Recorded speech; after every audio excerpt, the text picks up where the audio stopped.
नमस्कार, स्वागत आहे तुमचं माझ्या नीताज किचन यूट्यूब चॅनलमध्ये। आज मी बनवणार आहे फणसाचा शिरा। तर त्यासाठी मी थोडंसं फणस कापून घेतलं इथे आणि थोडेसे काजू बदाम कापून घेतले, थोडेसे मनुके घेतलेत आणि इथे मी साईडला ना एक ग्लास पाणी घेतले टोपामध्ये, त्यात थोडंसं फणस टाकून मी ते शिजून घेणार आहे थोडंसं। आता इथे मी कढई ठेवून त्यामध्ये 1 चम्मच तूप टाकून घेतले। आता त्यामध्ये हा 1 वाटी रवा आपल्याला टाकून भाजून घ्यायचा आहे। याला छान सोनेरी रंग होईपर्यंत भाजून घ्यायचे।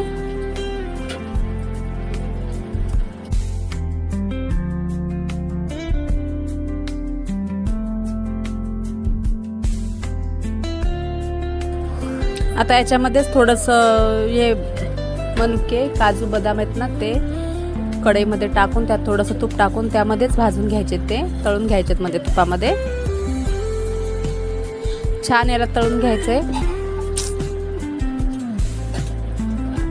आता याच्यामध्येच हे फणसाचे गर आहेत ना, हे कापून घेतलेले ते याच्यात मिक्स करून छान याला परतून घ्यायचंय, छान मिक्स करायचं या भाजलेल्या रव्यामध्ये।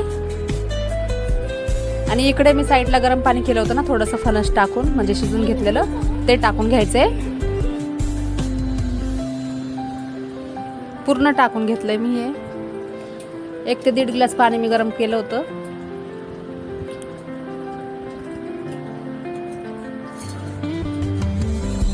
आता मी एक परात ठेवून थोडीशी वाफ काढून घेतली आहे। परत त्याला छान मिक्स करून घ्यायचंय।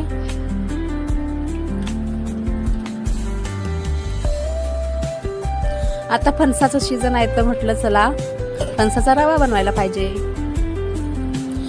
इथे मी थोडंसं दूध पण टाकून घेतले, म्हणजे अर्धा कप दूध टाकून घ्यायचे।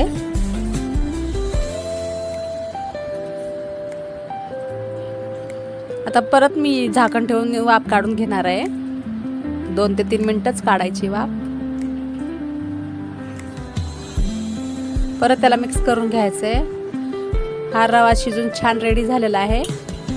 तर तुम्हाला माझा हा व्हिडिओ आवडला असल्यास माझ्या व्हिडिओला लाईक करा, शेअर करा, कमेंट करा, माझ्या चॅनलला सबस्क्राईब करा। थँक्यू। जय महाराष्ट्र।